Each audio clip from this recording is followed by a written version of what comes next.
Hello everyone, HTML এর পরবর্তী অধ্যায়ে আপনাদের সবাইকে স্বাগতম। এই অধ্যায়টিতে আমরা দেখতে যাব এইচটিএমএল সিনট্যাক্স কিভাবে কাজ করে। এইচটিএমএল সিনট্যাক্সের একটি গুরুত্বপূর্ণ অংশ হলো এইচটিএমএল ট্যাগ এবং এই লেসনটিতে আমরা এইচটিএমএল ট্যাগ শিখব। এইচটিএমএল ফাইল হলো একটি টেক্সট ফাইল যেখানে অনেকগুলো স্মল মার্কআপ ট্যাগ দিয়ে গঠিত হয়।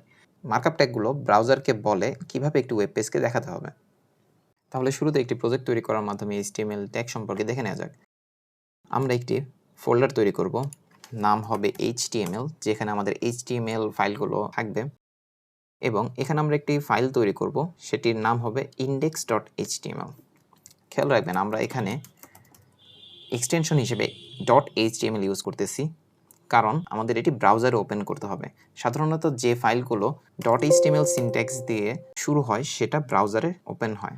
আমরা পুরো এই প্রজেক্টটাকে আমাদের ভিজুয়াল স্টুডিও কোডে ওপেন করে নিই। ভিজুয়াল স্টুডিও কোডে ওপেন করার জন্য আমরা যেটি করব, আমাদের ভিজুয়াল স্টুডিও কোডটি রান করে ফেলি এবং এখানে ফাইল, ওপেন ফোল্ডার, এখানে আমাদের ফোল্ডারটি দেখে দিতে হবে। আমাদের ফাইলটি HTML ফোল্ডারের ভিতরে রয়েছে। আমাদের ফাইলটি যদি আমরা ওপেন করে ফেলি তাহলে আমরা দেখতে পারবো index.html ফাইল, যেটি আমরা মাত্র তৈরি করে নিলাম। এই ফাইলটি বর্তমানে ব্ল্যাঙ্ক, তাই এই ফাইলটি যদি আমরা রান করতে চাই আমাদের ব্রাউজারে তাহলে আমরা ডাবল ক্লিক করব এবং এইরকম একটি পেজ দেখতে পারবো। এই পেজটিতে এখনও কিছু নেই, কারণ আমরা এই ফাইলের ভিতরে কোনো কোডই লিখিনি। যেহেতু HTML ফাইল এক ধরনের টেক্সট ফাইল, তো এই ফাইলে আমরা যে কোনো কিছু লিখতে পারি এবং সেটি HTML এর একটি অংশ এবং সেটি ব্রাউজারে দেখাবে। তাহলে আমরা শুরুতে লিখি হ্যালো ওয়ার্ল্ড, ফাইলটি সেভ করে দিই, অথবা আমরা শর্টকাট কি হিসেবে Ctrl+S ব্যবহার করতে পারি। আমরা আমাদের ওপেন করা ব্রাউজারটি যদি রিফ্রেশ দিই তাহলে দেখব হ্যালো ওয়ার্ল্ড লেখাটি চলে আসছে এবং আমরা আরও অনেক কিছু লিখতে পারি। Hello world again. এইবারও আমরা আমাদের ব্রাউজার ওপেন করলে দেখতে পারবো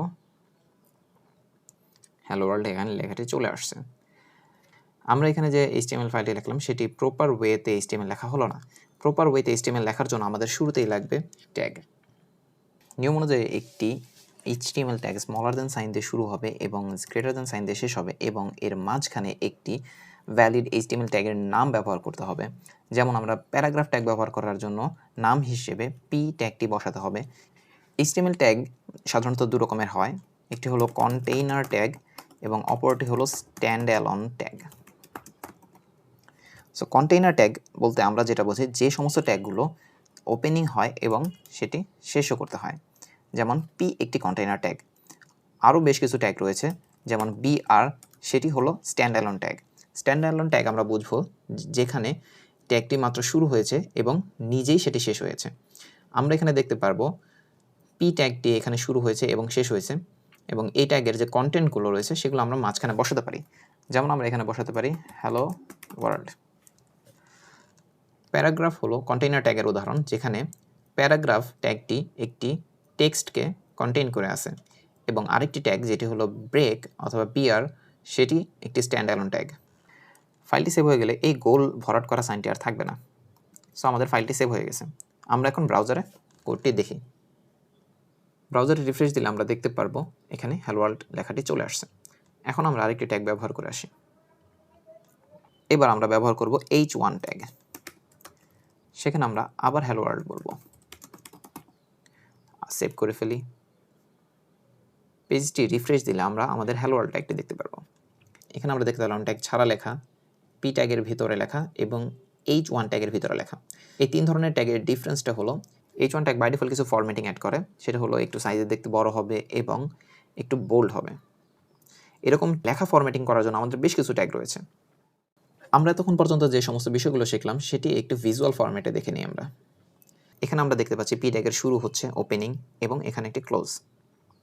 মাঝখানে আমরা আমাদের কন্টেন্টগুলো ব্যবহার করতে পারি। পরবর্তী এই ছবিটাতে আমাদের একটি HTML ফাইলের বিশদ বিবরণ দেওয়া হয়েছে, যেমন ডক টাইপ HTML। এই ট্যাগটি ব্যবহার করে আমরা আমাদের ডকুমেন্ট টাইপটি বলতে পারি। HTML ট্যাগ, সেটি একটি প্যারেন্ট ট্যাগ, সেটি ব্যবহার করে আমরা আমাদের একটি ডকুমেন্টের রুট এলিমেন্ট ডিফাইন করতে পারি। পরবর্তী ট্যাগ যেটি, সেটা আমাদের হেড।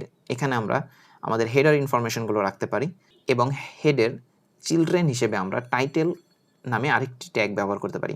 এখানে হেডের ভিতরে আমরা অন্যান্য যে কোনো ট্যাগই ব্যবহার করতে পারতাম। এরপর আসে আমাদের একটি ডকুমেন্টের মূল গুরুত্বপূর্ণ অংশ বডি ট্যাগ। আমরা একটি ওয়েব পেজে যে কন্টেন্টগুলো দেখতে পারি সেই কন্টেন্টগুলো বডি ট্যাগের ভিতরে রাখতে হয়, যেটা আমাদের ব্রাউজারে রেন্ডার হয়। পরবর্তী, এটি একটি পূর্ণাঙ্গ HTML ফাইলের উদাহরণ, যেখানে আমরা HTML ট্যাগ দেখতে পাচ্ছি, head, meta, title as a হেডের চিলড্রেন হিসেবে দেখতে পাচ্ছি, এবং বডি ট্যাগের ভিতরে আমরা H1 এবং P ট্যাগগুলো দেখতে পাচ্ছি। তাহলে এবার আমাদের HTML ফাইলটিকে প্রপার ওয়েতে সাজিয়ে নেওয়া যাক। এই ফাইলটিকে যদি আমরা প্রপার ওয়েতে সাজিয়ে নিতে চাই, তাহলে হেড এবং বডি ট্যাগের কম্বিনেশন ব্যবহার করতে হবে। তাহলে শুরু করা যাক।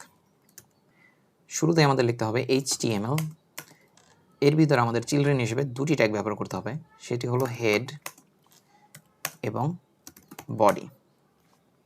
সাধারণত আমরা ওয়েব পেজে যে কন্টেন্টগুলো দেখতে চাই সেগুলো বডির ভিতরে রাখতে হয়, এবং কিছু মেটা ইনফরমেশন সেগুলো আমরা হেডের ভিতরে রাখি। শুরুতে আমরা একটি মেটা ইনফরমেশন অ্যাড করে নিই, যেমন টাইটেল।